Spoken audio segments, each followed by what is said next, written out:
Continuamos hoy, amigo oyente, viajando por la epístola de Santiago. En nuestro programa anterior finalizamos con el capítulo 3 de esta epístola, con el cual concluyó una de las primeras divisiones principales de este libro. A los primeros 3 capítulos le dimos el título de Verificación de la fe genuina. La fe que salva debe ser real, y hay una diferencia en la fe. Uno puede creer en algo equivocado, o usted puede sencillamente mover su cabeza y llamar a eso fe. La fe que es una fe que salva, una fe salvadora, va a producir algo. Así es que Dios en primer lugar prueba la fe por medio de pruebas y dificultades. Eso lo pudimos apreciar anteriormente. Quisiéramos ahora citar algo que escribió el doctor Lehman Strauss en su libro sobre Santiago. Él, a su vez, está citando algo que fue presentado por el doctor Richard Sumi, quien, digamos de paso, es un hombre que sufrió mucho de una enfermedad al hígado. Ahora, el doctor Strauss cita al doctor Sumi, y vamos a presentar esa cita ahora porque es algo que nos ha llamado mucho la atención y que sabemos no proviene de un predicador que simplemente está presentando su teoría o su idea. Esto proviene de un hombre que sufrió mucho. Dice el doctor Sumi: la vida en este mundo no valdría mucho si cada fuente de irritación fuera quitada. Aún así, la mayoría de nosotros nos rebelamos contra las cosas que nos irritan, y contamos como una fuerte pérdida lo que tendría que ser una ganancia. Se nos dice que la ostra es inteligente, que cuando algún objeto irritante, como un grano de arena, llega a su interior, la ostra sencillamente la cubre con la parte más preciosa de su ser, y de allí sale una perla. La irritación termina allí al ser cubierta con esta formación de perla. Una verdadera perla, por tanto, es una sencilla victoria sobre la irritación. Cada irritación que entra a nuestras vidas hoy es una oportunidad para crear una perla. Mientras más irritaciones nos arroje el diablo, mayor es la oportunidad que tenemos nosotros de hacer perlas. Lo único que debemos hacer es darles la bienvenida y cubrirlas completamente con amor. Eso es lo más precioso de nosotros, y esa irritación será quitada y se transformará en perla. ¿Y qué colección de perlas tendríamos nosotros si hiciéramos esto? Opinamos que el doctor Sumi va a tener muchas perlas, y esto proviene del corazón y es algo que sale de la experiencia, y eso es lo que queremos compartir con usted, amigo oyente. Dios examina la fe por medio de las pruebas. Pudimos ver que la tentación a pecar no viene de parte de Dios. La maldad sale de nuestra propia carne, de dentro nuestro, de nosotros mismos. Los problemas salen de nuestro propio ser. Luego, Dios nos examina por medio de la palabra y no por la doctrina que nosotros mantengamos.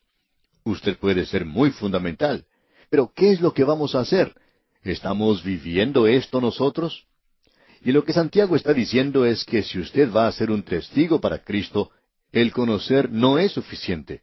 Eso es importante, por supuesto, esa es la base, pero usted tiene que edificar algo. El apóstol Pablo dice, edificar sobre la base o el fundamento. No hay otro fundamento que pueda poner el hombre. Pero, amigo oyente, usted puede edificar sobre ese fundamento. Si usted está sobre ese fundamento, entonces va a poder edificar algo. Tenemos ahora otra prueba. Dios examina la fe por la actitud y la acción en la distinción de personas. Y luego Dios examina la fe por medio de las buenas obras. Las buenas obras son importantes para el Hijo de Dios, no para los incrédulos. Ya vamos a ver esto en el capítulo 4.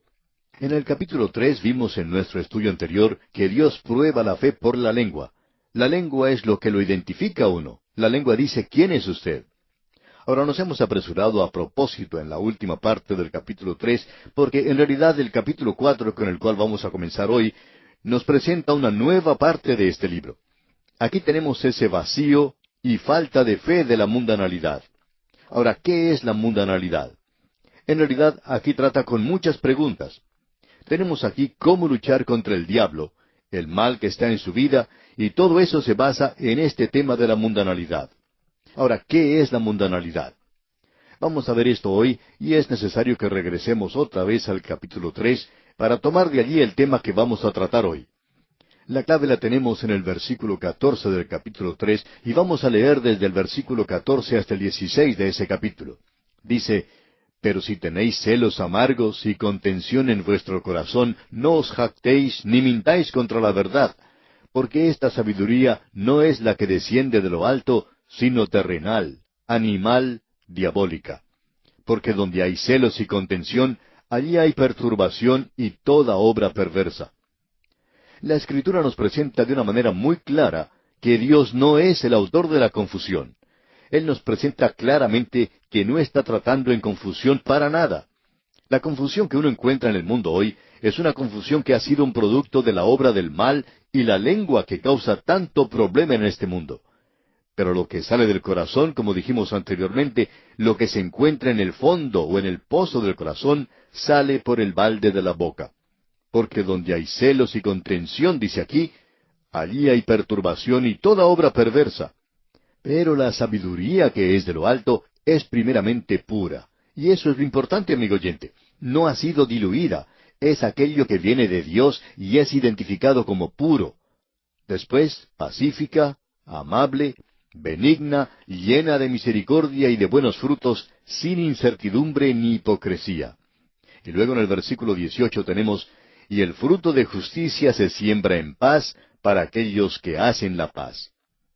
Lo que nosotros tenemos que tener en mente al comenzar el próximo capítulo, o sea, el capítulo 4, y eso es si usted es un hijo de Dios, es que la lengua que usted tiene debe ser usada para bendecir a los demás. La lengua puede ser una bendición, o puede ser una maldición. Puede ser cualquiera de esas dos cosas. Se cuenta la historia de un famoso cocinero que estaba al servicio de un hombre muy rico, y el hombre rico le dijo a este siervo, a este cocinero, esta noche tengo invitados a comer, y yo quiero que usted les sirva a ellos la mejor receta que tenga. De modo que esa noche el cocinero sirvió un cóctel de lengua, lengua como la comida principal y lengua de postre. El dueño de casa llamó entonces al cocinero y le dijo, ¿qué está haciendo, hombre? El cocinero contestó, bueno, usted me pidió que le sirviera lo mejor que pudiera servirle, y aquí está. Y el dueño de casa dice, ¿cómo que esto es lo mejor? Y el cocinero respondió, bueno, la lengua puede causar mayor cantidad de males, puede causar más tristeza, y también puede en realidad arruinar la vida y el carácter de un hombre. Por tanto, es sin lugar a dudas lo más potente que existe. Está bien, le dijo el dueño de casa. Mañana de noche quiero que me sirva aquello que es lo mejor de todo, lo que hace más bien de todo. Y la noche siguiente tuvieron lengua como cóctel, lengua como plato principal y lengua de postre. Y una vez más este hombre, algo alterado, llamó a su sirviente y le dice, bueno, ¿y ahora qué? Y el sirviente le responde, bueno, la lengua no solo puede hacer mal, sino que la lengua también puede hacer mucho bien, puede ser una bendición. La lengua puede ayudarle y confortarle. Y debe haber justicia antes de que pueda haber paz. Y nos agradaría que esto llegara hasta las Naciones Unidas. Nos agradaría que esto llegara a todas las capitales del mundo donde uno no puede tener paz ni justicia. Llegará un día, dice el salmista, cuando la paz y la justicia se besarán una a la otra.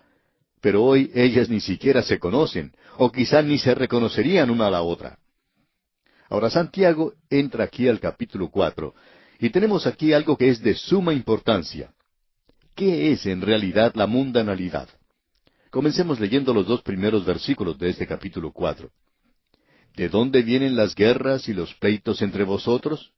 ¿No es de vuestras pasiones, las cuales combaten en vuestros miembros? Codiciáis y no tenéis. Matáis y ardéis de envidia y no podéis alcanzar. Combatís y lucháis, pero no tenéis lo que deseáis porque no pedís. Ahora, ¿qué es la mundanalidad de esto? Aquí tenemos lo que él nos dice. La persona común hoy, el creyente común de las así llamadas iglesias fundamentales, especialmente cuando uno habla en cuanto a la separación que existe entre ellas y el mundo, creemos que podrían dar una respuesta que sería algo así. Esta gente diría que es la clase de diversiones a las que uno va, a la clase de diversiones que uno acepta, la clase de películas que uno va a ver, si uno baila o si bebe, y esta gente llamaría a eso mundanalidad. Amigo oyente, Santiago no está de acuerdo con usted. Y alguien quizá diga, bueno, esa es la clase de gente con la cual uno se junta, la camarilla con la cual uno se junta. Dime con quién andas y te diré quién eres. Y si uno se junta con un grupo mundano y hace esas cosas, entonces uno es mundano también. Pero amigo oyente, Santiago nos está llevando a través de la universidad aquí. Y si usted presenta una respuesta como esa en sus estudios, Santiago dirá que usted ha fracasado en sus estudios. Usted no pasará el curso. No, amigo oyente, eso está equivocado. Luego otra persona dice, bueno, es la conversación en la cual uno toma parte. Uno debe aprender a decir en el momento oportuno, alabado sea el Señor y aleluya. Por tanto, eso es lo que es mundanalidad, el tener una conversación mundana. Y una vez más debemos decir que usted ha fracasado en sus estudios. Y quizá otra persona puede decir, bueno, es la forma en que uno se viste. Amigo oyente, tampoco usted pasará ese estudio. Y todavía tenemos otra persona que nos dice, bueno, esa persona que se entrega a los negocios tratando de ganar dinero con la exclusión de todo lo demás y no va a la iglesia, esa es una persona mundana. Amigo oyente, debemos decirle también que usted ha fracasado en este estudio en el colegio o la Universidad de Santiago. Y quizá alguien más dice, bueno, es la persona que no va a la iglesia y se pasa todo el tiempo en un campo deportivo, o sale a pescar y a divertirse, o sale a ver un encuentro de fútbol. Y amigo oyente, nosotros no aprobamos, por supuesto, ninguna de las cosas que hemos mencionado, pero eso no es mundanalidad. La mayoría de esas cosas mencionadas son pecados de la carne. Si usted señala cualquiera de estos, o todos estos, usted no ha aprobado el examen. Usted ha fracasado en esa materia. Tenemos aquí la respuesta que da Santiago. Ninguna de las otras estaban correctas. Esos pueden ser síntomas de una enfermedad, pero ninguno murió nunca de síntomas. La gente muere de la enfermedad misma.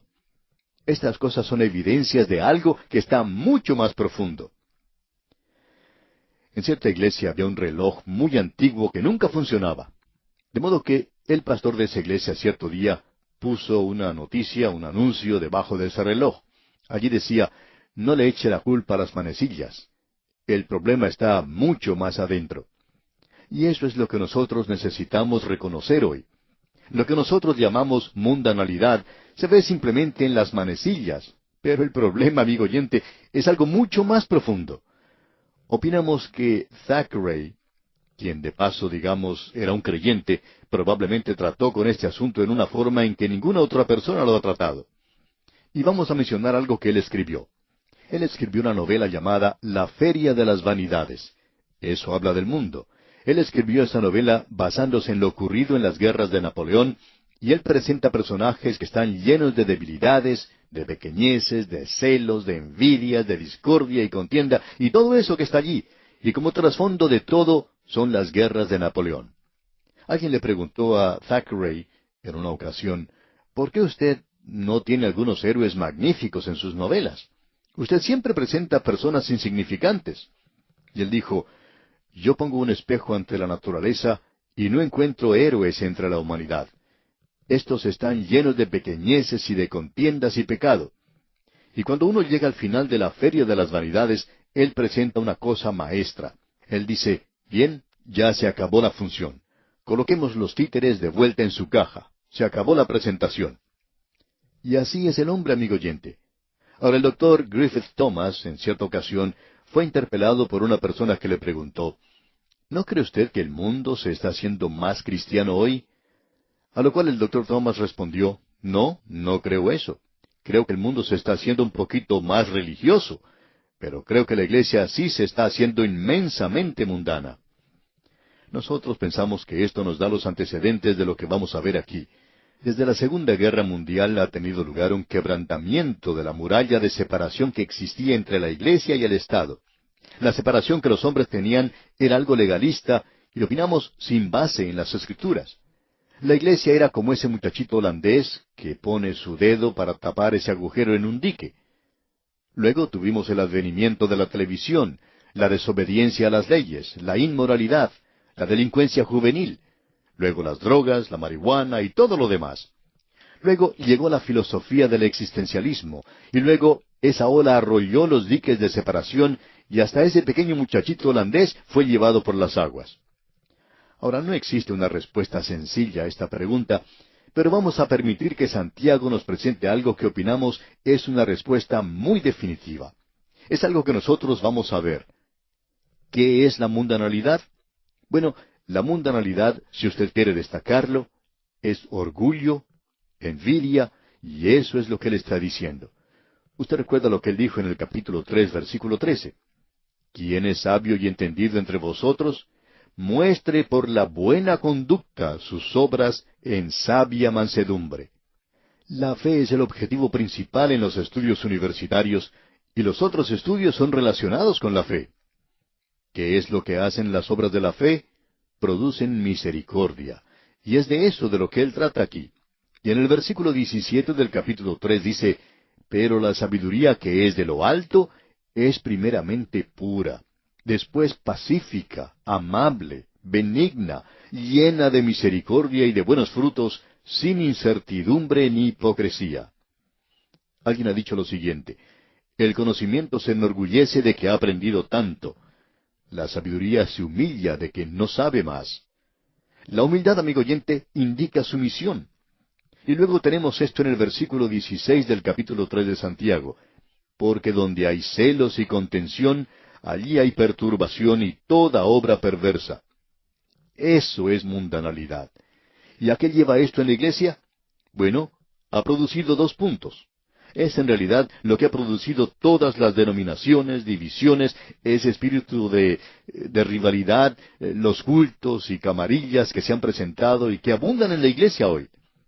Santiago habla de celos, lo que él indica como algo terrenal, es decir, que se limita a la tierra. Es algo sensual, es decir, es psicológico. Amigo oyente, aquellas personas que son inteligentes hoy no conocen en realidad todo lo que debe conocerse, y ellos no saben lo que vino primero, si la gallina o el huevo. Y eso es algo diabólico. Y amigo oyente, nosotros hablamos de ser diabólicos, y eso es algo realmente terrible. Ahora, ¿qué es lo que esto produce en este mundo? Lo que produce es confusión. Debemos reconocer lo que él está diciendo aquí. ¿De dónde vienen las guerras y los pleitos entre vosotros? Y las guerras sí tienen que ver con las guerras de las naciones. Los pleitos tienen que ver con pequeñas batallas. Esa pequeña batalla que usted ha tenido en la iglesia. Y él dice, ¿no es de vuestras pasiones las cuales combaten en vuestros miembros? Miembros. Usted que quiere siempre salirse con la suya.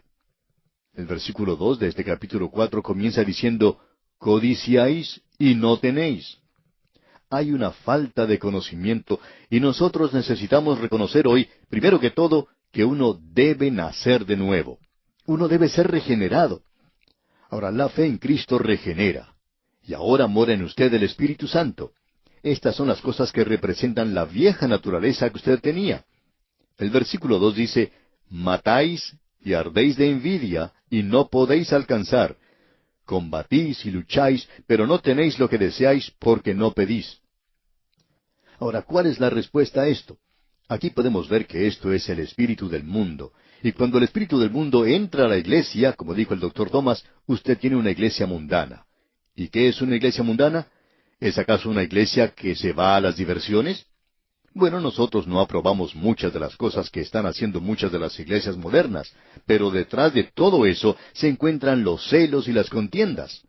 Amigo oyente, ¿opina usted que es algo malo el estar en un campo de batalla? Bueno, sí lo es. Pero dentro de algunas iglesias y de los corazones de las personas también es malo. En el mundo de los negocios es la competencia. Eso es muy difícil y es una calamidad. Los partidos políticos se enfrentan uno al otro. Uno puede ver eso en las diferencias que hay entre los patronos y los obreros también. Uno los puede ver reunidos en conferencia y es una batalla lo que se está llevando a cabo allí. Uno lo puede apreciar en el mundo social. Hay personas que están tratando de subir en la escala social, pisando las manos de los demás cuando suben. También cuando en su vecindario y el mío hay personas que no se hablan unas con las otras. También existen peleas en la familia, hermano contra hermano, los hijos contra los padres, y luego ese espíritu entra a la iglesia. Eso, amigo oyente, eso es mundanalidad. Pero no tenéis lo que deseáis, dice aquí Santiago, porque no pedís. Y el versículo 3 dice, pedís y no recibís, porque pedís mal, para gastar en vuestros deleites. Y cuando uno le pide a Dios, se lo pide para gastarlo de una forma egoísta. Y el versículo 4 continúa diciendo, oh almas adúlteras, ¿no sabéis que la amistad del mundo es enemistad contra Dios? Cualquiera, pues, que quiera ser amigo del mundo, se constituye enemigo de Dios. Esta es la manera del mundo, amigo oyente. Tome lo que quiera por la fuerza. Agárrelo y sea envidioso y celoso de otras personas. Cause contiendas. Eso es mundanalidad.